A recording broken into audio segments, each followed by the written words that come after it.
चलो एक्सेलरेशन 0 होती है तो वेलोसिटी कांस्टेंट होती है, ठीक है। तो मतलब जब भी अगर कोई ऑब्जेक्ट कांस्टेंट वेलोसिटी से मूव कर रहा है, एक ऑब्जेक्ट कांस्टेंट वेलोसिटी से मूव कर रहा है तो उसमें डिस्प्लेसमेंट होगा लेकिन फोर्स नहीं होगी। क्यों? वेलोसिटी कांस्टेंट मतलब एक्सेलरेशन 0, एक्सेलरेशन 0 मतलब फोर्स 0। तो मतलब जब भी ऑब्जेक्ट कांस्टेंट वेलोसिटी से मूव करता है तो उसमें कोई भी वर्क डन नहीं होता, ठीक है। इतना समझ में आया? कहाँ पे मिलेगा ये केस? ये केस तुमको मिलेगा स्पेस में। स्पेस में एक ऑब्जेक्ट को फोर्स मार के छोड़ दिया, अब वो कांस्टेंट वेलोसिटी से आगे जाता जाएगा, मतलब वहाँ पे डिस्प्लेसमेंट हो रहा लेकिन वर्क डन नहीं हो रहा है, ठीक है। तो अब वर्क डन का समझ में आया। अब बताओ फोर्स मान लो ऐसे नहीं लग रही है, अगर फोर्स किसी एंगल में लग रही है, फोर्स क्या है वर्क डन क्या है? Force into displacement. अगर तुम्हारी ये फोर्स किसी एंगल में लग रही है, इस एंगल में फोर्स लग रही है, इस एंगल को अपन ने ले लिया थीटा। अब बताओ अगर इस एंगल में फोर्स लग रही है तो फिर वर्क डन कितना होगा? मान लो ये फोर्स हमने दे दी 10 न्यूटन, 10 न्यूटन की दे दी फोर्स। तो वर्क डन में जो अपन फोर्स का कंपोनेंट लेंगे, ये वाला कंपोनेंट लेंगे क्या?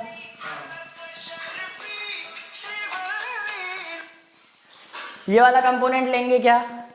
तो देखो ये वाला कंपोनेंट नहीं लेंगे क्योंकि इसको तोड़ो, सबसे पहले इसको तोड़ो तो दो कंपोनेंट बने। एक ये कंपोनेंट हो गया एफ साइन थीटा, ये वाला कंपोनेंट हो जाएगा एफ कॉस थीटा। अब बताओ ये वाला फोर्स सबसे पहले कहाँ जा रही? यहाँ पे जा रही, मतलब ये वाला कंपोनेंट ऐसे जा रहा, ऊपर वाला कंपोनेंट नीचे जा रहा। अब बताओ ये वाला कंपोनेंट आगे गया तो बॉक्स अपना आगे जा रहा है, ये वाला कंपोनेंट नीचे गया, बॉक्स नीचे धंस रहा है क्या? नीचे नहीं धंस रहा। मतलब इसमें सबसे बड़ी बात क्या है कि जो फोर्स का कंपोनेंट होता है डिस्प्लेसमेंट के लिए, वो दोनों पैरेलल होने चाहिए। पैरेलल मतलब दोनों में 0 डिग्री का एंगल होना चाहिए, उसी कंपोनेंट को अपन को लेना है। तो अगर ये एफ कॉस थीटा है तो अपन वर्क डन का फॉर्मूला ये लिख सकते हैं क्या? F cos theta dot S या फिर एफ एस कॉस थीटा, दोनों एक ही चीज़ है। कॉस थीटा यहाँ लिखो चाहे यहाँ लिखो, एक ही बात है। एस को पीछे ले आओ, एस एफ कॉस थीटा, कुछ भी लिख सकते हैं, एक ही बात कहलाई। अब अगर देखो ये तुमको पैरेलल कंपोनेंट मिल गया, parallel component F S cos theta और एस अपन को मिल गया। अब बताओ ऊपर वाला फॉर्मूला ज़्यादा सही है या नीचे वाला फॉर्मूला ज़्यादा सही है?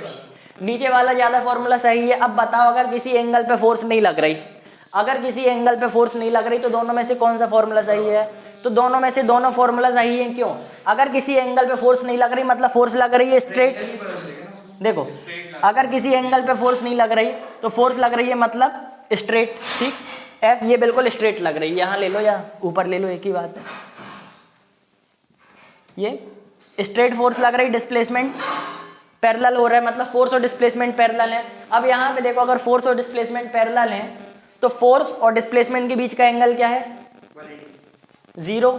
180 कैसे? 180 तब होता जब फोर्स यहाँ लगती और एंगल वहाँ पे होता, है ना। दोनों सेम ही साइड है मतलब 0। अगर ऐसा होता तो 180 लगता। अब दोनों सेम साइड है, डिस्प्लेसमेंट भी आगे की तरफ हुई, मतलब एंगल है 0। अब बताओ एंगल 0 है मतलब थीटा 0 है, कॉस 0 की वैल्यू क्या होती है? 1। तो यहाँ पे कॉस थीटा 1 आ जाएगा। क्या बचा? एफ डॉट एस, मतलब एफ डॉट एस मतलब ये वाला हर जगह वैलिड होगा, ऊपर वाला हर जगह वैलिड नहीं होगा, ठीक है। ये वाला कब के लिए है? केवल तब के लिए अगर फोर्स और डिस्प्लेसमेंट पैरेलल हो, ये वाला हर एक केस में वैलिड हो जाएगा, ठीक है। समझ में आया? अब यहाँ पे एफ देखो एफ एस कॉस थीटा लिखा है,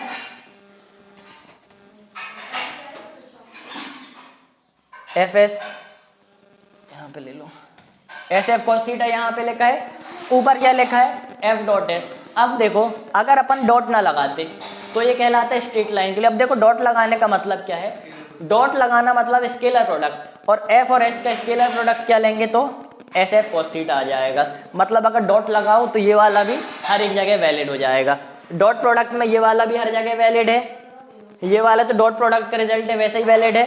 अगर कहीं लिखे W is equal to f s तो ये हर जगह वैलिड नहीं है, बीच में डॉट लगा रहना जरूरी है, ठीक है। इतना समझ में आ गया? फोर्स पैरेलल रहनी चाहिए वर्क डन के। अब वर्क डन 3 तरीके का हो सकता है, पॉजिटिव, 0 और नेगेटिव। पॉजिटिव में मतलब फोर्स में डिस्प्लेसमेंट भी होगा। देखो वर्क डन सबसे पहले तो एक स्केलर क्वांटिटी है, मतलब वर्क डन की कोई डायरेक्शन नहीं होती, वर्क डन की कोई डायरेक्शन नहीं होती, मतलब इधर वर्क डन हुआ उधर वर्क डन हुआ, नहीं, इसकी कोई डायरेक्शन नहीं होती। तो फिर पॉजिटिव, नेगेटिव और 0 क्या है? वो उसके अंदर की चीज़ है। मतलब जैसे बोले कि आज मैं बहुत एक्टिव फील कर रहा हूँ, तो एक्टिव अपन को पता है स्केलर क्वांटिटी, ऐसा नहीं किस डायरेक्शन में एक्टिव फील कर रहा हूँ। आज मैं एक्टिव फील कर रहा हूँ मतलब मेरे अंदर एनर्जी है। आज मैं सिक फील कर रहा हूँ मतलब मेरे अंदर एनर्जी नहीं है। अगर एनर्जी नहीं है मतलब नॉर्मल से अपने पास एनर्जी माइनस में है, और एक्टिव मतलब नॉर्मल से एनर्जी प्लस में है। तो देखो प्लस माइनस इधर भी आया, लेकिन एनर्जी नहीं है ना होना मतलब अंदर की प्रॉपर्टी नहीं है। वैसे ही वर्क डन में होते, जीरो वर्क डन मतलब कोई काम नहीं किया, वर्क डन मतलब अच्छा काम किया, और नेगेटिव वर्क डन मतलब उल्टा काम किया। ठीक है, तो सबसे पहले वर्क डन स्केलर प्रॉपर्टी है, स्केलर क्वांटिटी है। उसके बाद भी उसमें पॉजिटिव, नेगेटिव और जीरो है। तो इसका क्या मतलब हुआ, स्केलर की डायरेक्शन नहीं होती, मतलब पॉजिटिव, नेगेटिव और जीरो डायरेक्शन के बारे में नहीं बताते, पॉजिटिव, नेगेटिव और जीरो प्रॉपर्टीज के बारे में बताते हैं। ठीक है, तो वर्क डन तीनों तरीके का देख लें। अगर अपन ने एक मास लिया, एक फोर्स ली, यहाँ से एक अपोजिंग फोर्स लगती है, क्या नाम है, फ्रिक्शन फोर्स। अब डिस्प्लेसमेंट कितना हुआ, यहाँ से लेके यहाँ तक, मतलब आगे की तरफ डिस्प्लेसमेंट हो गया। बताओ इस फोर्स ने पॉजिटिव वर्क किया कि नेगेटिव वर्क किया, पॉजिटिव वर्क किया। क्यों, direction of force is equal to direction of displacement, मतलब फोर्स और डिस्प्लेसमेंट के बीच में 0 डिग्री का एंगल है। तो जब भी वर्क डन पॉजिटिव होता है मतलब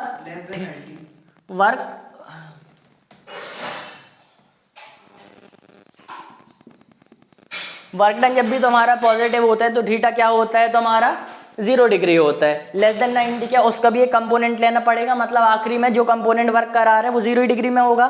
तो मतलब तुम्हारा थीटा होता है 0 डिग्री। अगर केवल फोर्स का वो वाला, अगर कंपोनेंट में ना तोड़ते तो अपन लेस देन 90 कहते हैं। ठीक, कंपोनेंट में तोड़ दिया तो थीटा तुम्हारा क्या हो गया 0 डिग्री का हो गया। अब उसके बाद अगर वर्क डन नेगेटिव है, मतलब फोर्स यानी डिस्प्लेसमेंट हो रही, वहां फोर्स लग रही है यहाँ पे, तो बताओ फ्रिक्शन फोर्स किस साइड लग रही, इस डायरेक्शन में फ्रिक्शन, डिस्प्लेसमेंट हो रही उस डायरेक्शन में। डिस्प्लेसमेंट और फ्रिक्शन के बीच में 180 डिग्री का एंगल है, तो 180 डिग्री का एंगल मतलब वर्क डन नेगेटिव। मतलब जब भी फोर्स उल्टी लग रही हो और डिस्प्लेसमेंट उल्टा हो रहा हो तो वर्क डन तुम्हारा ऊपर फेंका और नीचे आया। तो सबसे पहले अपन ने किसी ऑब्जेक्ट को, ये बॉल, इसको ऊपर फेंका F फोर्स से, नीचे लग रही है एक ग्रेविटेशनल फोर्स। अगर अपन ने किसी चीज को ऊपर फेंका तो ग्रेविटेशनल फोर्स ने नेगेटिव वर्क डन किया। क्यों, ग्रेविटेशनल फोर्स लग रही नीचे, ऑब्जेक्ट जा रहा ऊपर, मतलब ग्रेविटेशनल फोर्स ने नेगेटिव वर्क डन किया।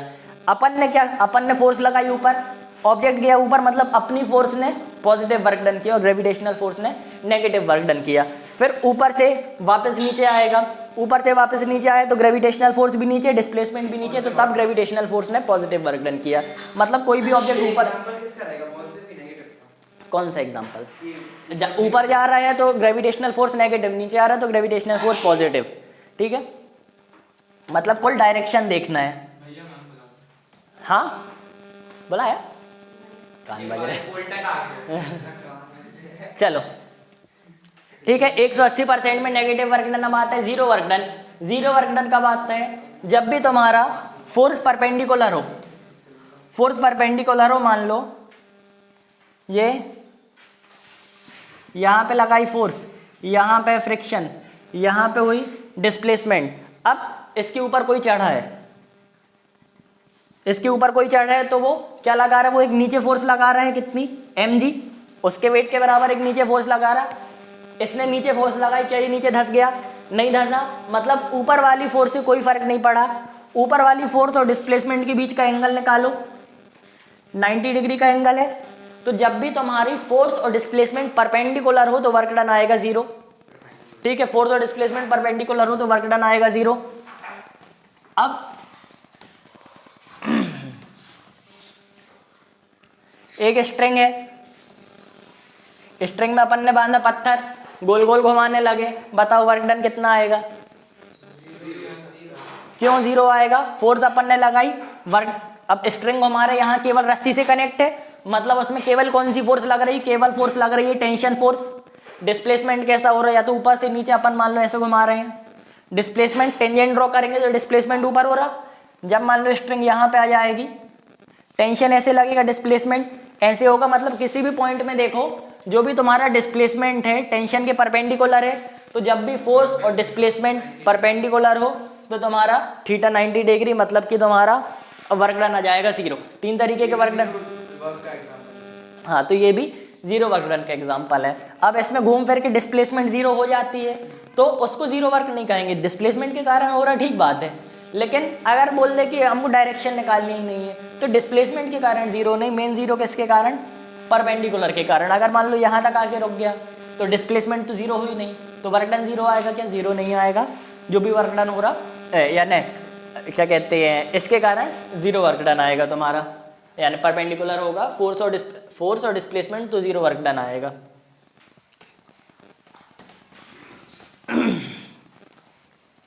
अब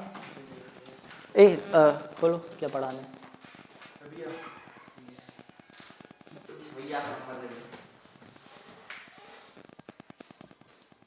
7089 वही वाला। हाँ वही वाला। वही वाला, क्या गूगल पे, फोन पे, कुछ भी कर देना, सब चलता जी पे। है। वर्क डन हो गया। ऑन कंपेयरिंग, चलो अब वर्क डन। अब मान लो अगर तुम्हारी फोर्स वेरिएबल है, फोर्स वेरिएबल है तो क्या होता है, कभी भी अगर फोर्स वेरिएबल है मतलब एफ डॉट एस लिख नहीं सकते, क्यों, फोर्स तुम्हारी अगर वेरिएबल है तो अपन क्या लिखते हैं, सबसे पहले छोटा सा वर्क डन निकाल लेते हैं। यहां पे देखो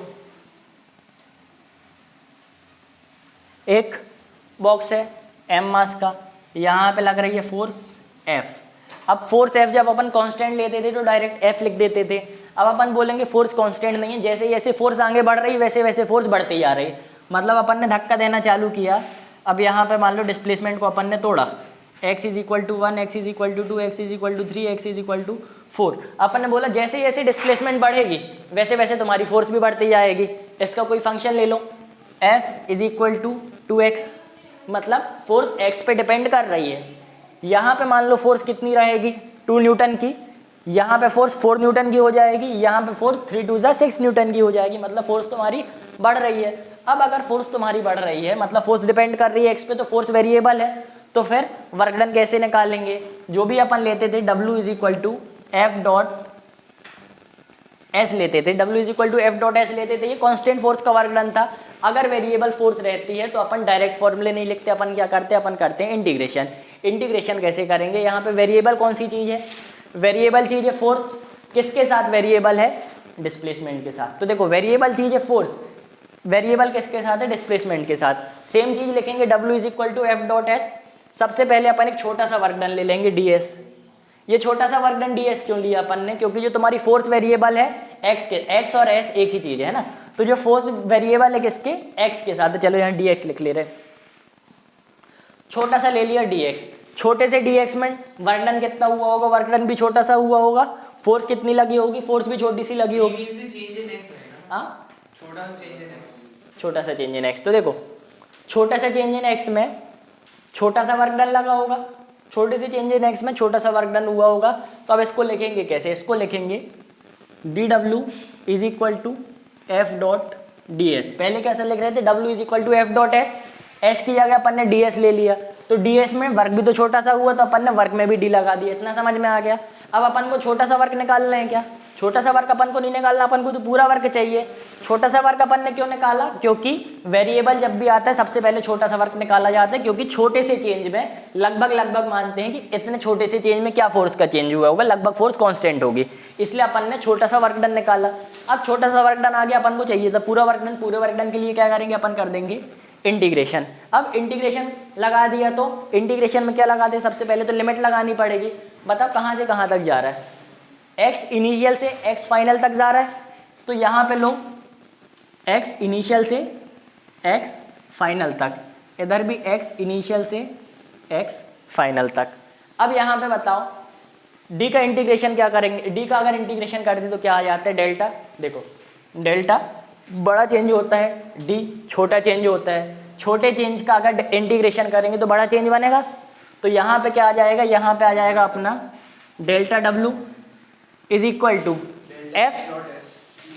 F dot d s, integral f dot d s. अब यहाँ पे तो अपने पास था फंक्शन, d का डेल्टा नहीं होगा, हाँ किधर, d का डेल्टा नहीं होगा, डी आई का तो डेल्टा हुआ, नहीं पावर f डॉट ds में नहीं देखो, ये ds इसके लिए यूज हो रहा है ना। ये देखो यहाँ पे कोई नहीं था, डायरेक्टली ये था, ये वाला ds इसको काटने के लिए यूज हो रहा है, ठीक है। तो वहां पे d का डायरेक्ट डेल्टा नहीं करते, वहां पे फोर्स का आएगा चेंज ही, फोर्स का चेंज ही आएगा। x को अपन को x इनिशियल से x फाइनल तक लेना पड़ता है, लेकिन डायरेक्टली d का डेल्टा इस साइड करना है, क्यों, आगे पीछे कुछ नहीं है, उस साइड नहीं करना है, इतना याद रख लेना। अभी इंटीग्रेशन पूरा लॉजिक नहीं बता सकते। तो यहाँ पे एफ डॉट डी एस, अब अपने पास अभी फंक्शन है, अपन चाहें तो इंटीग्रेशन कर लेते हैं, हमेशा फंक्शन दिया नहीं रहेगा। तो क्या लिखोगे, डेल्टा डब्ल्यू is equal to integral f dot d s x initial से लेके x फाइनल तक। ये वाला फॉर्मूला अपना कब आएगा, ये वाला फॉर्मूला अपना आएगा जब भी अपने पास वेरिएबल फोर्स हो, ठीक है। x ही ले लें, यहाँ पे कंफ्यूज हो गए नहीं तो, ठीक है। जब भी वेरिएबल फोर्स होगी ये वाला फॉर्मूला आएगा। कैसे समझाओगे, वेरिएबल फोर्स थी तो सबसे पहले छोटा सा डिस्प्लेसमेंट लिया dx में एक छोटा सा वर्क हुआ dw, तो फॉर्मूला बन गया dw is equal to F dot dx। फिर अपन को dw नहीं चाहिए था, अपन को चाहिए था w, तो अपन ने दोनों साइड कर दिया इंटीग्रेशन। यहाँ इंटीग्रल से d कटा तो यहाँ पे डेल्टा w आ गया और आगे का एज इट इज लिख दिया अपन ने, ठीक है। अब जब भी कोई चीज मल्टीप्लिकेशन में होती है, तो क्या करें, सबसे पहले देखो ग्राफ कैसे पुट करते हैं, किसी भी चीज का ग्राफ कैसे पुट करते हैं, एक एक्स एक्सिस एक वाई एक्सिस, एक एक्स एक्सिस एक वाई एक्सिस। अब बोले कि इनका ग्राफ पुट करो एफ और एस का, तो अपन ने बोला ये ले लो एफ, ये ले लो एस, एफ एस का ग्राफ पुट किया। अब बताओ ये मल्टीप्लिकेशन में कि डिवीजन में, तो अपन को देखा मल्टीप्लिकेशन में। तो जब भी अगर कोई चीज मल्टीप्लिकेशन में, सबसे पहले इसका कुछ स्लोप आएगा, मान लो ऐसे ऐसा कुछ स्लोप आ जाएगा। अब अगर कोई चीज मल्टीप्लिकेशन में है तो इसके अंदर का लेते हैं एरिया, इसके अंदर का पूरा लेंगे एरिया, और जो ये एरिया आएगा वो वर्क डन के इक्वल होगा, ठीक है। अगर डिवीजन है,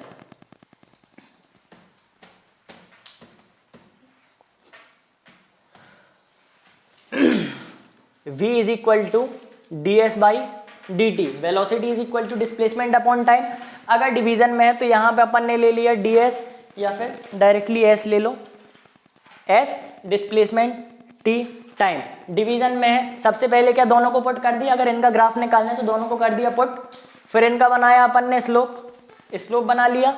अब देखो मल्टीप्लिकेशन में तो है नहीं, डिवीजन में है, तो जो ये स्लोप होगा, जो भी ये स्लोप होगा वो v के इक्वल होगा, ठीक है। अगर डिवीजन में है तो सीधी लाइन जो स्लोप होगा वो v के इक्वल होगा। अगर मल्टीप्लिकेशन में है तो इसके अंदर का एरिया लेंगे, जो एरिया होता है वो वर्क के इक्वल होता है, मतलब जो भी इस साइड है वो किस पे डिपेंड करेगा कि ये चीज डिवीजन में है या मल्टीप्लिकेशन में, ठीक है। फिर कंजर्वेटिव और non conservative force, conservative non conservative force अच्छे से बनती होगी तुम लोग को। ग्रेविटेशन एक कंजर्वेटिव फोर्स है, फ्रिक्शन एक नॉन कंजर्वेटिव फोर्स है। क्यों, जो भी चीज पाथ पे डिपेंड करती है वो होती है एक नॉन कंजर्वेटिव फोर्स, और जो चीज इंडिपेंडेंट ऑफ पाथ होती है उसको अपन कहते हैं कंजर्वेटिव फोर्स। जैसे कल पढ़ा था अपन ने स्टेट फंक्शन और पाथ फंक्शन, स्टेट फंक्शन जो पाथ पे डिपेंड नहीं करते और पाथ फंक्शन जो स्टेट पे डिपेंड नहीं करते, ठीक है। तो वैसे कंजर्वेटिव फोर्स जो भी पाथ पे डिपेंड ना करे, कहीं से भी छोड़ो घूम फिर के उसमें उतनी एनर्जी आए, वो conservative force. Non conservative force मतलब आ गया फ्रिक्शन। तो कंजर्वेटिव नॉन कंजर्वेटिव तो डिटेल में अपन को पढ़ना नहीं है, तो अपन को अच्छे से बनता ही है। बस एग्जांपल देखो, कंजर्वेटिव के 2-3 एग्जांपल बता दो, एक सब बता दो। कंजर्वेटिव के, हाँ एक दे दो, 3 4 डिस्टेंस नहीं, फोर्स ग्रेविटेशन एक तुम दे दो। इसका फ्रिक्शन फोर्स, कोई चीज ऊपर से Magnetic नीचे force। गिर रही है, क्या, मैग्नेट, मैग्नेटिक फोर्स, हाँ एक तुम दे दो। कोई चीज ऊपर से नीचे गिर रही है, तो वो तो ग्रेविटेशन हो गया ना, ग्रेविटेशन उसने बोला, कुछ अलग दे दो। पाथ पे डिपेंड नहीं करता। और कौन सी होती है, ग्रेविटेशन। अरे जैसे ग्रेविटेशन हो गई, एक हो गई मैग्नेटिक फोर्स, एक हो गई इलेक्ट्रिक फोर्स, ठीक है, इलेक्ट्रोस्टैटिक फोर्स। तो ये सारी फोर्स तुम्हारी कैसी हो गई, ये सारी फोर्स तुम्हारी कंजर्वेटिव फोर्स कहलाई, ठीक है। अब एक कौन सी फोर्स है, अब non conservative force. Non conservative force का एक एग्जांपल हो गया फ्रिक्शन, एक हो गया विस्कस फोर्स। विस्कस फोर्स अभी पढ़ाएंगे आगे। तो विस्कस और फ्रिक्शन, लक्ष्य नहीं लाया, हाँ। तो फ्रिक्शन फोर्स और विस्कस फोर्स दोनों फोर्स किसके एग्जांपल है तुम्हारे, नॉन कंजर्वेटिव फोर्स की। क्यों, क्योंकि वो पाथ पे डिपेंड करती है। अपन जितना ज़्यादा चलेंगे उतनी ज़्यादा फोर्स अपन को लगानी पड़ेगी। अलग पाथ लेंगे तो ज़्यादा फोर्स लगेगी, लेकिन ग्रेविटेशन में अलग पाथ ना लो तो ज़्यादा फोर्स नहीं लगेगी। ओम, किसी भी चीज़ में यहाँ पे कोई चीज़ है, ज़मीन से अपन उठा रहे, अपन चाहे सीधा उठा लें, चाहे अपन ऐसा ऐसा कैसा लेके यहाँ तक ले आए, दोनों जगह पाथ चेंज है, पाथ चेंज है, उसके बाद भी दोनों में एनर्जी बराबर होगी। क्यों? क्योंकि ग्रेविटेशन फोर्स है, कंजर्वेटिव फोर्स है, इसलिए पाथ पे डिपेंड नहीं करती। लेकिन अगर एक रोड है, रोड में अपन ऐसे ऐसे चलें और सीधा चलें तो ज़्यादा चलने में अपन को ज़्यादा फोर्स लगानी पड़ेगी। क्यों? क्योंकि फ्रिक्शन एक नॉन कंजर्वेटिव फोर्स है। फिर तुम्हारा आ जाता है एनर्जी। अब कोई भी जब अपन वर्क कर रहे हैं तो अपन को उसके लिए एनर्जी चाहिए, तो वर्क करने की कैपेसिटी के लिए अपन को एनर्जी चाहिए, तो कैपेसिटी ऑफ डूइंग वर्क होती है एनर्जी। बताओ वर्क की यूनिट और एनर्जी की यूनिट में क्या अंतर है? यूनिट तो सेम रहती है ना, अर्ग तो नो एफ सेम यूनिट रहती है, ठीक है। वर्क डन की क्या यूनिट होती है? वर्क डन की क्या, वर्क डन देखो F डॉट एस होता है वर्क डन, मतलब न्यूटन मीटर, न्यूटन मीटर होती है वर्क डन की न्यूटन मीटर होती है वर्क डन की यूनिट। न्यूटन मीटर को अपन क्या कहते हैं प्यार से? जूल्स, ठीक है। अब जो फोर्स की यूनिट है वही एनर्जी की यूनिट होती है, तो न्यूटन मीटर, एनर्जी की भी यूनिट होगी जूल्स, एनर्जी की भी यूनिट होगी जूल्स को अपन देखो। अब ये क्या है? ऐसा यूनिट है, ये भी ऐसा यूनिट है। अगर इसको सीजीएस यूनिट में कन्वर्ट करना है तो क्या करेंगे? सीजीएस यूनिट होती है अर्ग 10 की पावर 7 अर्ग, ठीक है, 10 की पावर 7 अर्ग। अर्ग क्या है? अर्ग क्या है तुम्हारी? सीजीएस यूनिट है। कोई बोले सीजीएस यूनिट कितनी है तो 10 की पावर 7 अर्ग नहीं, सीजीएस यूनिट केवल अर्ग है, सीजीएस यूनिट केवल अर्ग है। 10 की पावर 7 क्या है? 1 जूल में 10 की पावर 7 अर्ग होते हैं, ठीक है। सीजीएस यूनिट क्या है? अर्ग। 1 जूल में कितने अर्ग होते हैं? 10 की पावर 7, ठीक है। तो यही सेम किसकी है? वर्क की है। यही सेम एनर्जी की यूनिट है। अब काइनेटिक एनर्जी, पोटेंशियल एनर्जी समझाते हैं। सबसे पहले पावर बता दो, पावर क्या होती है? अब रेट देखो गिवन टाइम, ठीक है। तो जो तुम्हारा कैपेसिटी ऑफ डूइंग वर्क है, capacity of work is equal to energy, capacity of work energy है। अब रेट ऑफ वर्क क्या है? रेट ऑफ वर्क है power. Capacity of work energy है, रेट ऑफ वर्क पावर है। रेट मतलब क्या? रेट मतलब जब भी अपन अपॉन में टाइम लगा दे। रेट ऑफ वर्क मतलब, रेट ऑफ वर्क का मतलब है वर्क लिखो, अपॉन में टाइम लगा दो, ठीक है। रेट मतलब अपॉन में टाइम लगाना, तो रेट ऑफ वर्क मतलब work upon time, work upon time मतलब पावर, ठीक है। पावर समझ में आ गया क्या है? पावर की यूनिट बता दो जरा। वर्क की यूनिट क्या होती है? जूल्स। वर्क की यूनिट जूल्स, अपॉन टाइम है मतलब पर सेकेंड, ठीक है। जूल्स पर सेकेंड हो गई पावर की यूनिट। जूल्स पर सेकेंड को प्यार से क्या बोलते हैं? वाट, ठीक है। जूल्स पर सेकेंड किसकी? पावर की। सीजीएस यूनिट ध्यान नहीं है, ठीक है, नहीं आते, ऐसे नहीं आते, अगर लिखाई रहती है सीजीएस यूनिट कहीं नहीं पूछते। सीजीएस यूनिट केवल, सीजीएस यूनिट केवल एक याद रखना, 1 न्यूटन इज इक्वल टू 10 की पावर 5 डाइन। इसके अलावा लगभग कुछ नहीं पूछते। 1 न्यूटन इज इक्वल टू 10 की पावर 5 डाइन। किसकी डायमेंशन? पावर की डायमेंशन बता सकते हैं। सबसे पहले तोड़ते जाओ। जूल्स मतलब क्या? जूल्स मतलब होता है न्यूटन मीटर, तो इसको लिख लो। देखो जूल्स को कैसा लिख ले अपन? Newton metre per second, joules per second था, न्यूटन मीटर पर सेकेंड लिख लिया। न्यूटन क्या होता है? फोर्स। फोर्स मतलब मास इनटू एक्सेलरेशन, तो मास इनटू एक्सेलरेशन, एक मिनट अब इसमें चेंज करना पड़ेगा। देखो न्यूटन मीटर पर सेकेंड, मास क्या? Kilogram, acceleration metre per second square, metre per second, kilogram metre per second square, metre per second, ये आ गई। और कैसे टूटेगा? और तोड़ने की जरूरत नहीं है, सारी अपने पास फंडामेंटल यूनिट आ गई। किलोग्राम का अपन ने लिख लिया किलोग्राम, मीटर 2 हैं तो मीटर में स्क्वायर लगा दिए, s -2 और -1 तो s -3 है, सॉरी s। किलोग्राम क्या है? मास की यूनिट, तो m1 L2 T-3, ये किसकी यूनिट हो गई? Joules per second. ये पावर की यूनिट है, ठीक है, जूल्स की नहीं, पावर की यूनिट। हाँ हाँ पढ़ा ही रहे ना वो तो अभी। हाँ वर्क अपॉन टाइम से ही तो बनाया है। Work upon time, work joules per second, joules per second मतलब न्यूटन मीटर पर सेकेंड, उसी से बनाया है सब, ठीक है। कहाँ आ गए अपन? Energy power. वो आएंगे थ्योरिकल बेस के न्यूमेरिकल? हमें कैसे पता यार? चलो पैक करो। चलो अब एनर्जी कई तरीके की होती है, nuclear energy, radio active energy, mechanical energy, कई तरीके की एनर्जी होती है। मेनली सोलर एनर्जी अपन को अभी कौन सी देखनी है, अपन को देखनी है मैकेनिकल एनर्जी। अब न्यूमेरिकल वगैरह इसमें सरल आएंगे, डायरेक्ट फॉर्मूला डाल के कर लेना, ठीक, न्यूमेरिकल अलग से नहीं करा रहे। बस कभी कोई भी न्यूमेरिकल आए एक चीज बस ध्यान दे देना, सबको ऐसा यूनिट में कन्वर्ट कर लेना, बाकी दिक्कत नहीं जाएगी, ठीक है। पहला स्टेप ऐसा यूनिट में कन्वर्ट बस कर लेना। मैकेनिकल एनर्जी क्या होता है?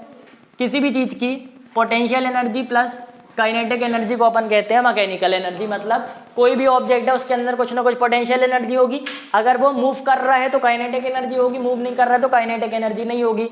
अगर ये ऑब्जेक्ट रखा हुआ है मूव नहीं कर रहा तो बताओ इसमें काइनेटिक एनर्जी होगी? नहीं होगी, इसमें केवल और केवल पोटेंशियल एनर्जी होगी। मतलब इसके अंदर की मैकेनिकल एनर्जी पोटेंशियल एनर्जी के बराबर है। अगर कोई ऑब्जेक्ट कहीं, देखो कोई ऑब्जेक्ट दुनिया में कहीं भी है उसमें पोटेंशियल एनर्जी होती ही होती है, ठीक है। पोटेंशियल एनर्जी कभी भी जीरो नहीं लिख के आने, पोटेंशियल एनर्जी जीरो नहीं होती, हमेशा कुछ ना कुछ एनर्जी होगी उसमें। अब अगर तुम्हारी पोटेंशियल एनर्जी है, अब यहाँ पे देखो कोई ऑब्जेक्ट में हवा में है, हवा में तो भी उसमें पोटेंशियल एनर्जी तो है, इतना अपन को मालूम है, मतलब पीई तो हमेशा रहेगी। अगर हवा में मूव कर रहे तो केई भी रहेगी, मतलब मूव कर रहे तो काइनेटिक एनर्जी भी रहेगी। तो इसकी जो मैकेनिकल एनर्जी होगी वो पोटेंशियल एनर्जी और काइनेटिक एनर्जी का सम हो जाएगा अगर मूव कर रहा है। अगर मूव नहीं कर रहा तो mechanical energy is equal to potential energy हो जाएगा, ठीक है। इतना समझ में आया? अब अलग अलग अपन को पढ़ना है। सबसे पहले देखो काइनेटिक एनर्जी निपटा देते हैं, फिर पोटेंशियल एनर्जी पढ़ते हैं। काइनेटिक जीरो हो सकती है। हाँ, कोई ऑब्जेक्ट मूव नहीं कर रहा, kinetic energy zero, potential zero नहीं होती, ठीक है। अब काइनेटिक एनर्जी अपन को निकालनी। काइनेटिक एनर्जी क्या होता है? काइनेटिक एनर्जी का formula half m v square. अब देखो हाफ एक कांस्टेंट है, एम क्या है? एम मास है, मास चेंज नहीं होता तो मास भी एक कांस्टेंट है। वी स्क्वायर तो हमारा क्या है? अच्छा अब समझ में आया, एक मिनट, चलो फिर वी स्क्वायर तुम्हारा क्या है? वेलोसिटी। वेलोसिटी चेंज हो सकती है, मास आज तो चेंज होता नहीं, वेलोसिटी चेंज हो सकती है। मतलब काइनेटिक एनर्जी डिपेंड किस पे कर रही है? वेलोसिटी के स्क्वायर पे। मतलब अगर अपन मास को तो जीरो कर नहीं सकते, हाफ तो जीरो होगा नहीं, हाफ तो हाफ है, ये जीरो हो सकता है। तो जब भी अपन वेलोसिटी को जीरो कर देंगे तो काइनेटिक एनर्जी जीरो हो जाएगी। कोई चीज रखी है वेलोसिटी जीरो तो काइनेटिक एनर्जी जीरो। अब बताओ अगर ये काइनेटिक एनर्जी है, चेंज इन काइनेटिक एनर्जी क्या होता है? चेंज इन काइनेटिक एनर्जी मतलब हाफ एम डेल्टा वी का स्क्वायर, ठीक है। यहाँ पे लगाया तो v में भी डेल्टा वी लगा दिया। अगर बताओ कोई ऑब्जेक्ट कांस्टेंट स्पीड से चल रहा है, कोई ऑब्जेक्ट कांस्टेंट स्पीड से चल रहा है, हमने अब भी बताया था अगर कांस्टेंट स्पीड से कोई चीज चलती है तो वर्क डन जीरो होता है। कांस्टेंट स्पीड से चलती है तो एनर्जी चेंज भी जीरो होता है ना। वर्क डन जीरो मतलब एनर्जी चेंज भी जीरो। अब अगर कांस्टेंट स्पीड से चलती, मान लो 10 मीटर पर सेकेंड की स्पीड से चलती, तुम बोलोगे 10 मीटर पर सेकेंड की स्पीड से चल रही, मतलब काइनेटिक एनर्जी क्या हो गई? Half m v square. Half m 10 का स्क्वायर मतलब 100, तो हाफ एम इंटू 100 तुम्हारी कहला गई काइनेटिक एनर्जी। लेकिन वर्क डन होता है जीरो कांस्टेंट में, और एनर्जी और वर्क डन को बराबर होना चाहिए। तो कैसे? तो देखो वर्क डन जीरो कैसे होता है कि अगर कोई कांस्टेंट स्पीड से चल रही मतलब वो कोई वर्क नहीं कर रही, यहाँ से यहाँ तक उसने कोई वर्क नहीं किया अगर कांस्टेंट स्पीड से चल रही है तो। लेकिन इस कांस्टेंट स्पीड को लाने में थोड़ी सी फोर्स तो लगी है। पहले तो ऑब्जेक्ट जीरो में था, थोड़ी सी फोर्स लगा के उसको इस स्पीड पे ले आए, अब वहां पे स्पेस है तो वहां पे वो कांस्टेंट वेलोसिटी उसकी हो गई। तो थोड़ी सी फोर्स स्टार्टिंग में लगी, मतलब यहाँ पे वर्क डन हुआ है, लेकिन अब स्पीड कांस्टेंट हो गई तो अब कोई वर्क डन नहीं हुआ। मतलब जीरो से इस स्पीड तक लाने में जो वर्क किया वो एक वर्क डन कहलाया। जीरो से इस स्पीड तक लाने में जो वर्क किया उसके कारण एक काइनेटिक एनर्जी आएगी, वो काइनेटिक एनर्जी है ये, ठीक है। जीरो से पहले थी जीरो, कोई भी हमेशा मोशन में नहीं रहता, स्टार्टिंग में सब रहेंगे जीरो पे, जीरो वेलोसिटी पे। जीरो वेलोसिटी से किसी एक वेलोसिटी तक लाने में जो वर्क हुआ वो कहलाएगा वर्क डन। वर्क डन किसके इक्वल होगा? काइनेटिक एनर्जी के। काइनेटिक एनर्जी का क्या फॉर्मूला है? Half m v square. अब यहाँ से यहाँ तक वेलोसिटी कांस्टेंट है, मतलब कोई वर्क नहीं हो रहा, मतलब यहाँ से यहाँ तक काइनेटिक एनर्जी में भी कोई चेंज नहीं आएगा, तो change in kinetic energy constant रहेगी। अगर मूव कर रहा है तो उसके अंदर काइनेटिक एनर्जी रहेगी, याद रखना। अगर मूव कर रहे हैं तो देखो काइनेटिक एनर्जी जीरो नहीं होगी, change in kinetic energy zero होगा, ठीक है। किसी भी चीज में काइनेटिक एनर्जी आती है इसका क्या मतलब है? इसका मतलब उसकी स्पीड बढ़ रही है, ठीक है। ये जीरो था, यहाँ पे अपन ने दी काइनेटिक एनर्जी, तो इसकी स्पीड बढ़ के कितनी हो गई v, 0 था, काइनेटिक एनर्जी दी, स्पीड बढ़ के हो गई v। तब जितनी काइनेटिक एनर्जी दी उतनी काइनेटिक एनर्जी इसके पास हमेशा रहेगी, जितनी दे चुके उतनी काइनेटिक एनर्जी इसके पास हमेशा रहेगी। इसके बाद कोई काइनेटिक एनर्जी ऐड होगी नहीं होगी, क्यों? क्योंकि वेलोसिटी हो गई है कांस्टेंट। काइनेटिक एनर्जी ऐड होना मतलब वेलोसिटी का बढ़ना, और वेलोसिटी अगर नहीं बढ़ रही मतलब काइनेटिक एनर्जी नहीं दी गई होगी, मतलब काइनेटिक एनर्जी कांस्टेंट है। और कोई चीज कांस्टेंट होती है मतलब उसका चेंज होता है 0। तो चेंज इन काइनेटिक एनर्जी अलग चीज है, काइनेटिक एनर्जी अलग चीज है। अगर कोई ऑब्जेक्ट मूव कर रहा है तो उसमें काइनेटिक एनर्जी हमेशा होगी। कोई भी ऑब्जेक्ट मूव कर रहा है कैसी भी वेलोसिटी से, कांस्टेंट, वेरिएबल, किसी भी वेलोसिटी से मूव कर रहा है, काइनेटिक एनर्जी हमेशा उसमें होगी। लेकिन अगर कांस्टेंट वेलोसिटी है तो चेंज इन काइनेटिक एनर्जी नहीं होगी। चेंज इन काइनेटिक एनर्जी नहीं होगी तो वर्क डन नहीं होगा। अब यहीं से आ जाते हैं, पोटेंशियल एनर्जी अभी करवा दे रहे हैं। चेंज इन काइनेटिक एनर्जी नहीं हो रही, याद हो गया। वर्क डन नहीं हो रहा, याद हो गया। तो तुमको वर्क डन नहीं हो रहा, वर्क डन कब नहीं हो रहा? जब काइनेटिक एनर्जी का चेंज नहीं हो रहा। दोनों को इक्वल कर दिए, काइनेटिक एनर्जी का चेंज नहीं हो रहा था, यहाँ लिख दी काइनेटिक एनर्जी का चेंज नहीं हो रहा था, मतलब वर्क डन भी नहीं हो रहा था, एक साथ लिख दिए। Work done is equal to change in kinetic energy आ गया। ये क्या है? ये तुम्हारा वर्क एनर्जी थ्योरम, ठीक है, यहाँ से याद कर लेना work energy theorem. Work done is equal to change in kinetic energy. कैसे आया? डेरिवेशन वगैरह अपनी कॉपी में देखना। Work done is equal to change in kinetic energy क्या कहलाता है? Work energy theorem. अगर कभी भी बोला तुम्हारा वर्क डन है 100 जूल्स, वर्क डन है 100 जूल्स, ऑब्जेक्ट का मास है तुम्हारा 10 किलोग्राम, वर्क डन है 100 जूल्स, ऑब्जेक्ट का मास है 10 किलोग्राम। बोलेंगे बताओ किस वेलोसिटी से मूव कर रहा होगा? बोलेंगे यार अपन वर्क डन में तो वेलोसिटी का है नहीं, वर्क डन का फॉर्मूला क्या है? वर्क डन का फॉर्मूला है F dot S, work done का फॉर्मूला है F डॉट एस। बोलेंगे अगर F डॉट एस है तो यहाँ पे वेलोसिटी कहाँ से आई? किस वेलोसिटी से मूव कर रहा होगा? कैसे निकालेंगे? अपन डायरेक्टली निकाल लेंगे, work done is equal to 100 joules. फिर F डॉट एस अपन यहाँ पे नहीं लगाएंगे, अपन लगाएंगे डेल्टा के ई। डेल्टा के ई मतलब change in kinetic energy, kinetic energy final minus kinetic energy initial. Initially अपन मान लेते हैं 0 में है। अगर इनिशियली कोई चीज़ 0 में है तो के ई फाइनल माइनस 0, तो केवल के ई फाइनल हो जाएगा। के ई फाइनल का क्या फॉर्मूला होगा? Half m v square. यहाँ लिखेंगे हाफ एम वी का स्क्वायर। एम दिया है, एम कितना दिया है? 10, तो यहाँ लिख देंगे अपन 10 अपॉन 5 अपना हो जाएगा 5 को ले जाएंगे नीचे, यहाँ कितना बचेगा? ठीक है, यहाँ बचेगा 20, फिर 20 is equal to v square हो जाएगा। समझ में आ गया? अगर वर्क डन दिया तो वेलोसिटी कैसे निकाल लेंगे? Work done is equal to change in kinetic energy वाले फॉर्मूले से। फिर काइनेटिक एनर्जी कंप्लीट हो गया, अब अपनी आती है पोटेंशियल एनर्जी। 2/5 v स्क्वायर को वहाँ इंक्लूड करना पड़ेगा। हाँ, पोटेंशियल एनर्जी क्या होती है?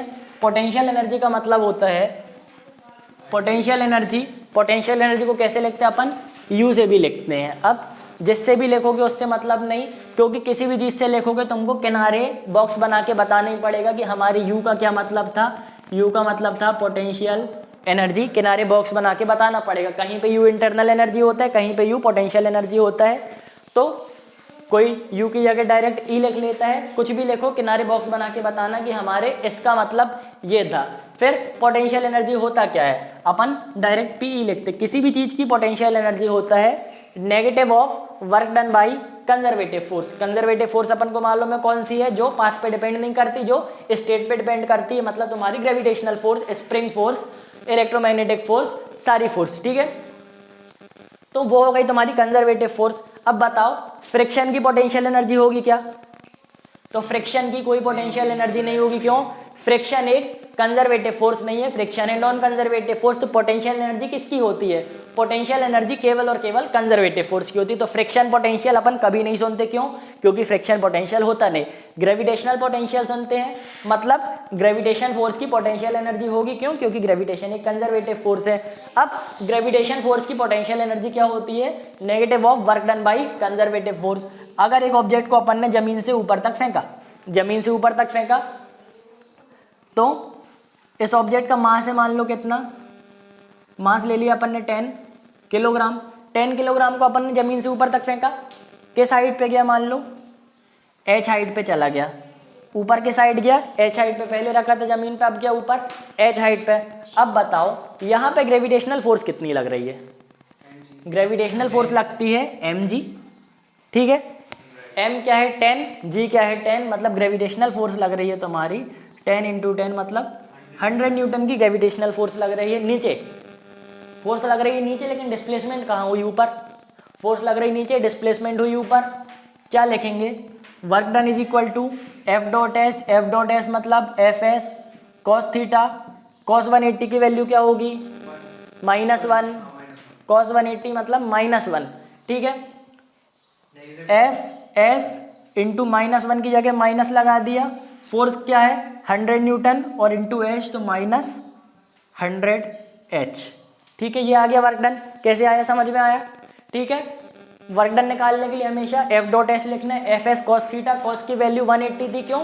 फोर्स नीचे, वर्क डन ऊपर, फोर्स नीचे, डिस्प्लेसमेंट ऊपर, एंगल बना 180 डिग्री। कॉस 180 की वैल्यू डाली, -1 आ गई, तो यहाँ पे अपन ने -1 ले लिया। एफ क्या था 100, एस क्या था अपना डिस्प्लेसमेंट जो था एच, तो -100 H आ गई अपनी वर्क डन। अब बताओ अगर वर्क डन बाई कंजर्वेटिव, अब देखो ग्रेविटेशनल फोर्स एक कंजर्वेटिव फोर्स है, तो कंजर्वेटिव फोर्स का वर्क डन कितना आया इस सिनेरियो में? इस सिनेरियो में कितना वर्क डन आया? -100 H आया।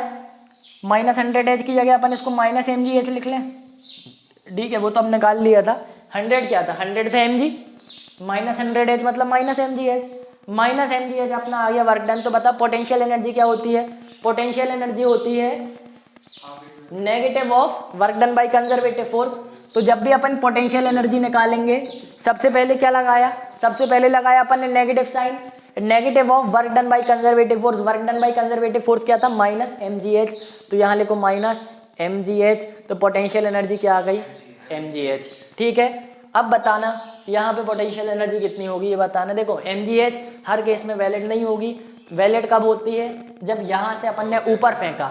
mgh बचपन में पढ़ाते हैं कि हर केस में mgh पोटेंशियल एनर्जी नहीं, इस केस में जब अपन ऊपर फेंक रहे हैं तब mgh है, ठीक है। अब बताओ अब अगर नीचे आ रहा है, ठीक है, इसलिए मेन फॉर्मूला mgh याद मत करना, main formula negative of work done by conservative force. mgh कोई फॉर्मूला नहीं, वो 9th में पढ़ाते थे। अब यहाँ पे देखो इसी h से अब ये वापस आ रहा है, बताओ फोर्स कहाँ लग रही? नीचे की तरफ।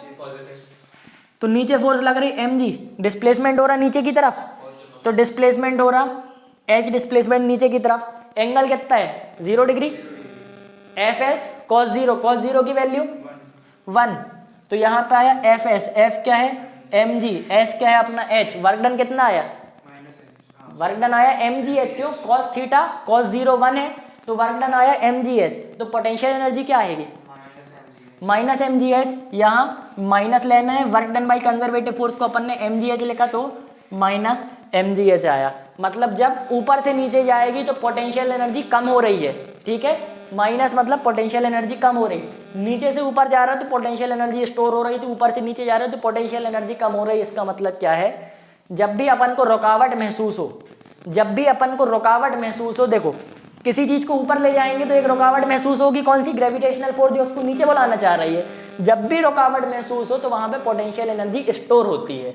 और जब भी अपन को रुकावट महसूस ना हो, किसी चीज को ऊपर से नीचे गिराएंगे तो कोई रुकावट महसूस नहीं हो रही, वहां पे पोटेंशियल एनर्जी रिलीज होती है। मतलब जब भी अपन को मूवमेंट करने में रेजिस्टेंस फेस करना पड़े तो पोटेंशियल एनर्जी स्टोर्ड, और मूवमेंट करने में आसानी हो तो पोटेंशियल एनर्जी रिलीज। एक एग्जांपल देखो, यहाँ पे एक पॉजिटिव फील्ड है, यहाँ पे एक नेगेटिव फील्ड है। अगर अपन ने यहाँ पे एक इलेक्ट्रॉन रखा, अब अपने हाथ में पकड़े अगर अपन इस इलेक्ट्रॉन को यहाँ पे लेके जाएंगे, बताओ जाना चाहेगा? नहीं जाना चाहेगा, क्यों? क्योंकि नेगेटिव को रिपेल करेगा। मतलब अगर अपन इसको धक्का दे के यहाँ भेज रहे हैं तो जाना चाह रहा? नहीं जाना चाह रहा, तो यहाँ पे पोटेंशियल एनर्जी स्टोर होगी कि रिलीज? स्टोर होगी। अरे नहीं जाना चाह रहा ना भैया, नहीं जाना चाह रहा मतलब रुकावट फेस कर रहा तो स्टोर होगी। अब अगर अपन इसको पकड़ के यहाँ पे भेजें, यहाँ जाना चाह रहा है, जाने में आसानी हो रही, अगर आसानी हो रही तो पोटेंशियल एनर्जी स्टोर की रिलीज, पोटेंशियल एनर्जी रिलीज। मतलब जब भी अपन को मुश्किल हो तो स्टोर, मुश्किल ना हो तो रिलीज। अब ये वाला समझ में आ गया? अब जरा एक बार आ जाओ, ऊपर से नीचे आते हैं तो रिलीज होगी, ऊपर से नीचे रिलीज होगी, ठीक है। मतलब पोटेंशियल एनर्जी में चेंज होगा, लेकिन वो चेंज नेगेटिव होगा, क्यों? क्योंकि पोटेंशियल एनर्जी रिलीज हो रही है। अब स्प्रिंग पोटेंशियल में आ जाओ। स्प्रिंग पोटेंशियल में क्या खास बात है, जो तुम्हारी ग्रेविटेशनल एक्सेलरेशन है, ग्रेविटेशनल फोर्स जो तुम्हारी रहती है कांस्टेंट रहती है, तो ग्रेविटेशनल फोर्स का फॉर्मूला सिंपल बन जाता है। तो यहाँ पे अभी देखना ग्रेविटेशनल पोटेंशियल में अपन ने कहीं भी इंटीग्रेशन नहीं लगाया, क्यों, सिंपल फॉर्मूला था। लेकिन स्प्रिंग पोटेंशियल एनर्जी का सिंपल फॉर्मूला नहीं बनता, क्यों, क्योंकि अगर जैसे जैसे अपन स्प्रिंग को खींचते जाते हैं, ये स्प्रिंग है, स्प्रिंग अभी नॉर्मल है, ठीक, नॉर्मल स्प्रिंग को अपन ने ये 0 पॉइंट मार्क कर दिया, अपन ने खींच के इसको x1 डिस्टेंस बढ़ा दिया, तो अब इसमें जो फोर्स लग रही वो बढ़ गई। फिर और खींचा अपन ने, यहां तक ले आए, x डबल डैश तक ले आए, खींचते खींचते फोर्स बढ़ गई, यहां से यहां तक लाने के लिए कम फोर्स लगी, यहां से यहां तक लाने के लिए ज्यादा फोर्स लग गई। मतलब जैसे जैसे अपन खींचते हैं अपन को मुश्किल बढ़ती जाएगी, एक टाइम बाद इतनी मुश्किल हो जाएगी कि अपन खींच नहीं पाएंगे, अपने शरीर की तो लिमिट है, खींचेंगे, खींचते खींचते मुश्किल बढ़ेगी। जिम का एक इक्विपमेंट भी रहता है ना, खींचते हैं मुश्किल बढ़ती, एक टाइम के बाद नहीं खींच पाते, क्यों, जैसे जैसे बढ़ती है वैसे वैसे अपने हाथ की फोर्स भी बढ़ती जाती है। अब फोर्स बढ़ रही मतलब फोर्स वेरिएबल है, बताओ खींच रहे हैं तो फोर्स किस साइड लग रही है, रिफॉर्मिंग फोर्स लगती है इस साइड, खींच रहे हैं उस साइड, फोर्स किस साइड लग रही है, वापस दबना चाहती है तो फोर्स लग रही है इस साइड। डिस्प्लेसमेंट किधर है, उधर को, तो बताओ डिस्प्लेसमेंट है यहाँ पे, फोर्स है यहाँ पे 180 डिग्री है, तो बताओ फोर्स किसके प्रोपोर्शनल है, डिस्प्लेसमेंट के कि नेगेटिव ऑफ डिस्प्लेसमेंट के। तो देखो जितना ज्यादा डिस्प्लेसमेंट होता है उतनी ज्यादा फोर्स बढ़ती है, किस डायरेक्शन में, बताओ किस डायरेक्शन में, जितना ज्यादा डिस्प्लेसमेंट उस डायरेक्शन में हो रहा, फोर्स उतनी ज्यादा इस डायरेक्शन में बढ़ रही है ना। डिस्प्लेसमेंट अपन उस डायरेक्शन में कर रहे हैं, उतनी ज्यादा फोर्स इस डायरेक्शन में बढ़ रही है, मतलब फोर्स प्रोपोर्शनल है नेगेटिव ऑफ डिस्प्लेसमेंट की। अब प्रोपोर्शनलिटी साइन हटाते तो क्या होता है, कांस्टेंट आता है, तो माइनस के एक्स, माइनस को पहले लिख लिया, बीच में कांस्टेंट डाल दिया, माइनस के एक्स आ गया, फोर्स आ गई माइनस के एक्स, इतना समझ में आया। एक्स क्या है, डिस्प्लेसमेंट, बताओ वेरिएबल फोर्स है कि कांस्टेंट फोर्स है, वेरिएबल फोर्स है क्योंकि एक्स पे डिपेंड कर रही है, ठीक है।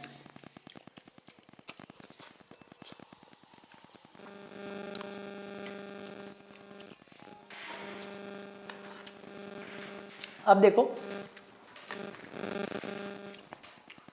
फोर्स अपन ने निकाल ली, force is equal to minus k x, minus क्यों, क्योंकि डिस्प्लेसमेंट के उल्टी लगती है फोर्स। अब अपन को क्या निकालना है, वर्क डन।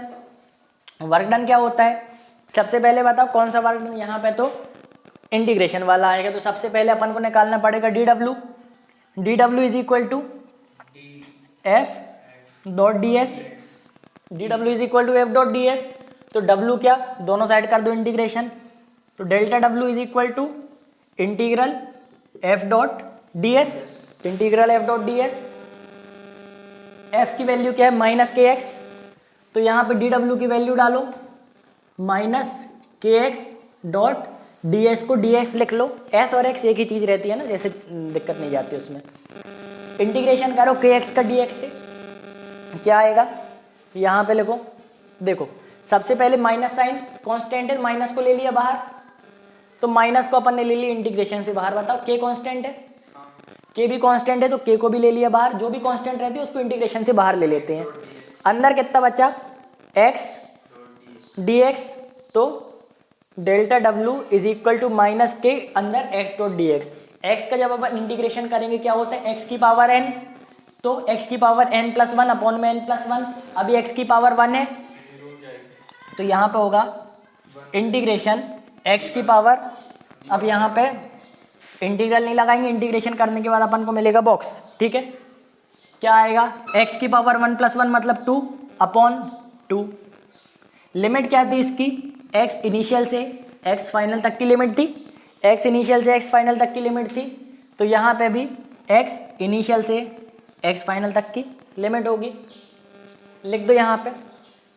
अगर एक्स इनिशियल जीरो है, अगर एक्स इनिशियल जीरो, अपन कहते हैं कि ये जो मीन पोजीशन थी अपन ने यहाँ से खींचना चालू किया, तो एक्स इनिशियल क्या हो गया, जीरो, तो एक्स इनिशियल की बात अपन भूल जाए यहाँ पे फिर भी लिख लो minus k in bracket x final square upon two minus x initial का square upon two, x initial zero, x initial का स्क्वायर जीरो, एक्स इनिशियल का स्क्वायर अपॉन 2 0, ये पूरी टर्म 0 हो जाएगी अगर एक्स इनिशियल 0 है तो। क्या बचेगा एक्स फाइनल अपॉन 2, इन दोनों को मल्टीप्लाई करेंगे तो माइनस के एक्स फाइनल का स्क्वायर अपॉन 2 आ गया। ये अपना क्या आया वर्क डन। कैसे निकाला, सबसे पहले डी डब्ल्यू लिया, उसका इंटीग्रेशन कर दिया, तो अपना वर्क डन कितना आया माइनस के F x square upon 2। Notes में देखना ये वाली चीज़ गलत लिखी थी, ठीक है, नोट्स में लिखा था के एक्स स्क्वायर अपॉन 2, के नहीं आएगा माइनस के एक्स स्क्वायर आएगा, क्योंकि फोर्स और डिस्प्लेसमेंट उल्टा है तो वर्क डन पॉजिटिव नहीं हो सकता, वर्क डन नेगेटिव आएगा। अब बताओ स्प्रिंग का वर्क डन आ गया, स्प्रिंग एक कंजर्वेटिव फोर्स है तो work done by conservative force है। अब बताओ स्प्रिंग की पोटेंशियल एनर्जी क्या आएगी, पोटेंशियल एनर्जी मतलब नेगेटिव ऑफ वर्क डन, मतलब negative of minus k x square upon 2, minus minus हो गया प्लस, तो के एक्स स्क्वायर अपॉन 2, ये अपनी आ गई स्प्रिंग पोटेंशियल एनर्जी। समझ में आ गया। और जब वापस आ रहा है उसके लिए कौन सा, जब वापस आ रहा तो उसके लिए उल्टी हो जाएगी, ठीक है, मतलब जब फोर्स लगा के रिलीज किया। तो अब देखो जनरल सिनेरियो में कभी भी वो वाला केस नहीं आता जब तुम्हारी पोटेंशियल एनर्जी रिलीज होती है। क्वेश्चन हमेशा आते पोटेंशियल एनर्जी स्टोर कितनी हुई, मतलब जो भी तुमको क्वेश्चन देगा उसमें बोलेगा जो भी वर्क डन वो करेगा, जो भी फोर्स को डिस्प्लेसमेंट लगाएगा वो फोर्स को उल्टा लगाएगा, मतलब उसमें जो भी क्वेश्चन आएंगे उसमें लगभग 90% क्वेश्चन में पोटेंशियल एनर्जी होगी स्टोर। तो अगर पोटेंशियल एनर्जी स्टोर होती है तो पोटेंशियल एनर्जी के फॉर्मूला हमेशा पॉजिटिव में आते हैं, ठीक है। तो के x square upon 2 spring potential energy जब वो स्टोर होती है, ठीक है, जब भी पोटेंशियल एनर्जी स्टोर होती है तो के एक्स स्क्वायर अपॉन 2, जब भी ग्रेविटेशनल पोटेंशियल एनर्जी स्टोर होती है तो mgh, ठीक है। 9th क्लास में ये चीज़ तुम लोग ने मिस करी थी, सब मिस करते हैं, उसमें ये नहीं लिखा था potential energy is equal to mgh, change in potential energy mgh नहीं, potential energy stored is equal to mgh। Store कब होगी, जब उसके अंदर आएगी तो वैल्यू पॉजिटिव mgh, ठीक है। क्या बच्चे बताओ इस चैप्टर में, पोटेंशियल एनर्जी हो गई। अब E is equal to m c square क्या है, कोलिजन बचा, E is equal to m c square क्या है, किसी भी चीज में एक एनर्जी है E, किसी चीज को फेंक रहे हैं तो उसमें एक एनर्जी मान लो E क्या है काइनेटिक एनर्जी, ठीक है। तो किसी भी चीज में एक एनर्जी E, मान लो हमने प्लेट फेंक दी, प्लेट फेंकी तो प्लेट में एक एनर्जी आ जाएगी काइनेटिक एनर्जी, पोटेंशियल एनर्जी तो पहले से थी, मतलब इसके अंदर एक एनर्जी मैकेनिकल एनर्जी। अब ये सी स्क्वायर को जरा यहाँ पे ले आए, यहाँ पे ले आए सी स्क्वायर, अब क्या बचा E by c square is equal to m. जब भी अपन इस प्लेट को फेंकेंगे और उसके नीचे स्पीड ऑफ लाइट का स्क्वायर कर देंगे तो उसमें जो मास आएगा, ये मास क्या है, ये मास है जो प्लेट का मास बढ़ जाएगा। प्लेट को फेंका मतलब प्लेट में कुछ एनर्जी थी, जो भी एनर्जी होगी पॉजिटिव होगी, सी स्पीड ऑफ लाइट पॉजिटिव रहेगी, पॉजिटिव करेंगे तो जीरो से थोड़ा सा बड़ा कुछ नंबर आएगा, जीरो से थोड़ा सा बड़ा नंबर आएगा, मतलब बहुत छोटा मास प्लेट में हो जाएगा add, 3 into metre per second.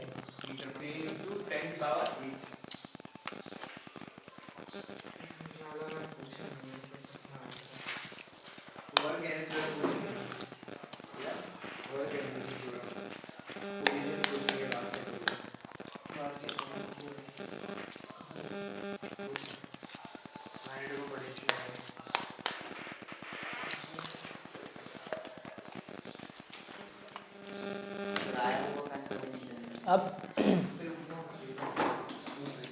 तुम्हारा पोटेंशियल एनर्जी हो गया, काइनेटिक एनर्जी हो गया, E is equal to m c square, छोटी सी चीज थी conversion of energy, c speed of light होती है। कन्वर्जन ऑफ एनर्जी बिल्कुल छोटा सा टॉपिक है, अपन को पता है energy can neither be created nor be destroyed, बस वो अपने फॉर्म चेंज कर सकती है। कल पढ़ा था थर्मोडायनेमिक्स के पहले लॉ में कि एनर्जी केवल अपना फॉर्म चेंज कर सकती है। तो फॉर्म क्या होते हैं, तुम्हारी विंड मिल चल रही है, विंड मिल अगर घूम रही है तो उसके अंदर है काइनेटिक एनर्जी, विंड मिल से इलेक्ट्रिसिटी बनती है तो काइनेटिक एनर्जी से इलेक्ट्रिकल एनर्जी में चेंज हो गया, समझ में आ गया। वॉशिंग मशीन घूम रही है, अपन ने प्लग लगाया, प्लग से क्या गई इलेक्ट्रिकल एनर्जी, उसके अंदर वॉशिंग मशीन घूमी तो काइनेटिक एनर्जी, इलेक्ट्रिकल एनर्जी से काइनेटिक एनर्जी। बल्ब में इलेक्ट्रिकल एनर्जी से लाइट एनर्जी, हीटर में फैन में इलेक्ट्रिकल एनर्जी से काइनेटिक एनर्जी, हीटर में इलेक्ट्रिकल एनर्जी से हीट एनर्जी।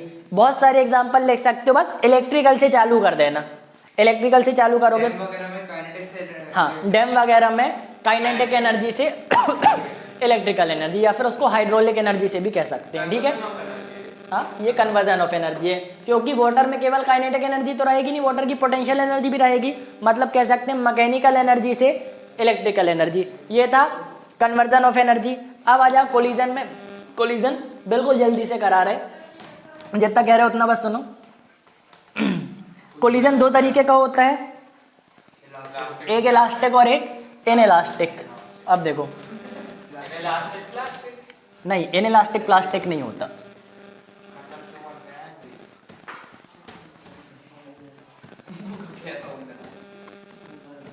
देखो कोलिजन एक इलास्टिक, चल कोलिजन देखो, कोलिजन एक इलास्टिक एक इनइलास्टिक।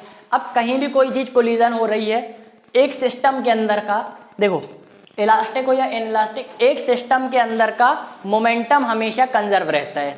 सिस्टम के अंदर का मोमेंटम कंजर्व रहता है, तो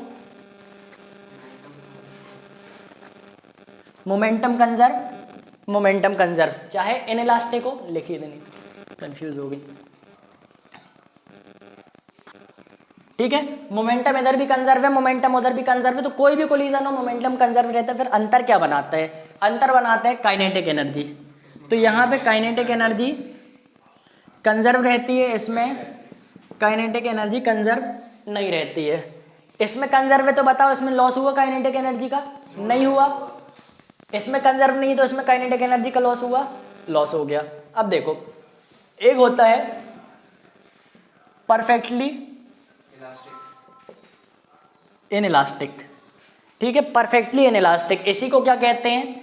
इसी को कहते हैं प्लास्टिक। प्लास्टिक में मैक्स काइनेटिक एनर्जी का लॉस होता है। बताओ प्लास्टिक में मोमेंटम कंजर्व होगा कि नहीं होगा? मोमेंटम कंजर्व हर जगह रहता है। इसमें काइनेटिक एनर्जी का कोई लॉस नहीं होता। इलास्टिक में, इनइलास्टिक में काइनेटिक एनर्जी का लॉस होता है। प्लास्टिक में काइनेटिक एनर्जी का सबसे ज्यादा लॉस होता है, ठीक है। तीन चीज समझ में आ गई। अब देखो इन तीन कोलिजन में देखो, अब एक चीज यहां पे मान लो एक बॉल है,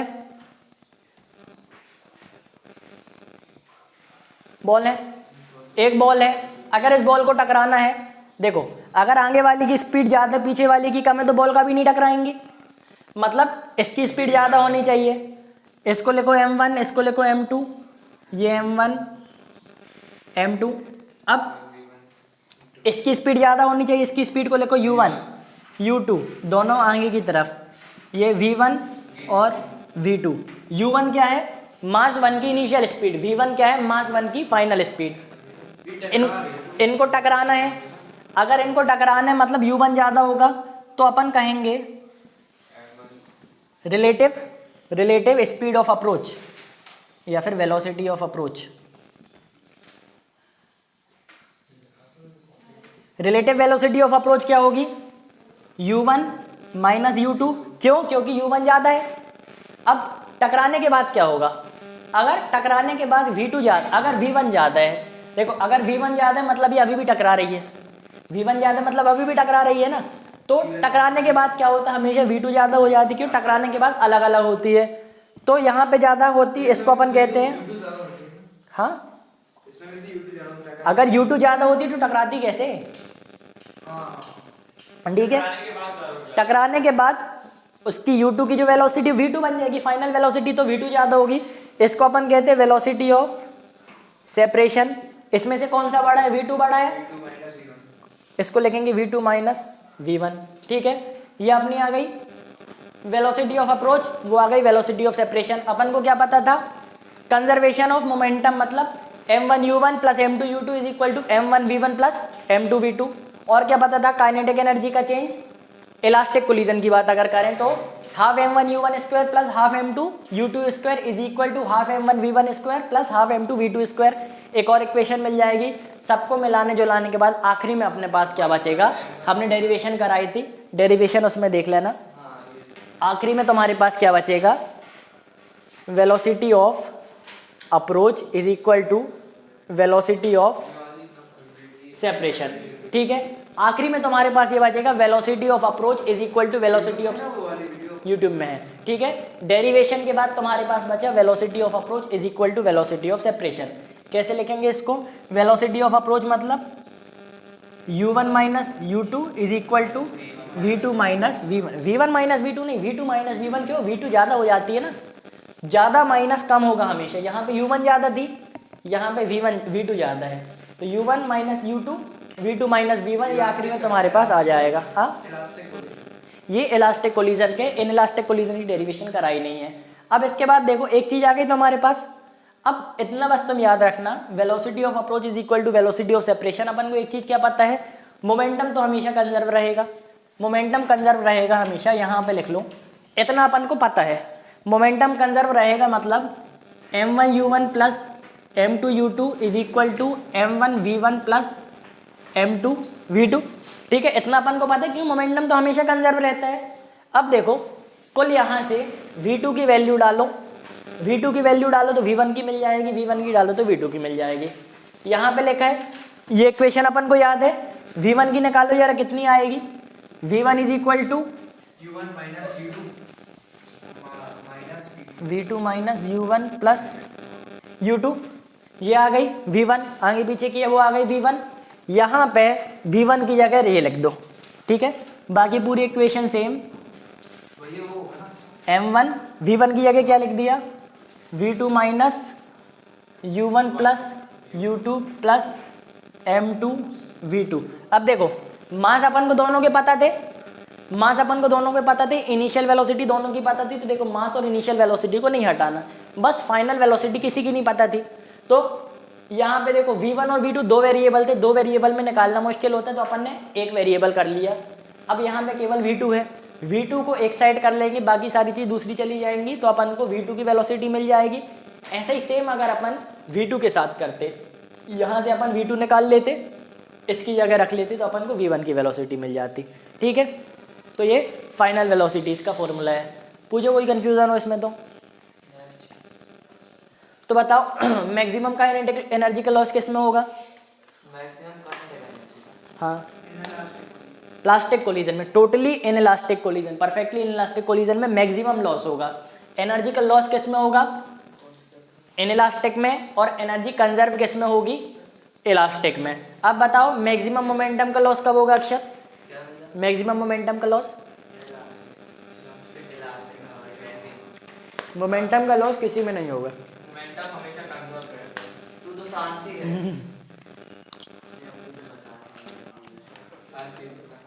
मोमेंटम हमेशा कंजर्व होता है, ठीक है। बताओ वर्क एनर्जी पावर में अभी तक कोई दिक्कत नहीं? तो जल्दी, हाँ जल्दी से फ्लूइड्स चालू करना, नहीं तो हो नहीं पाएगा।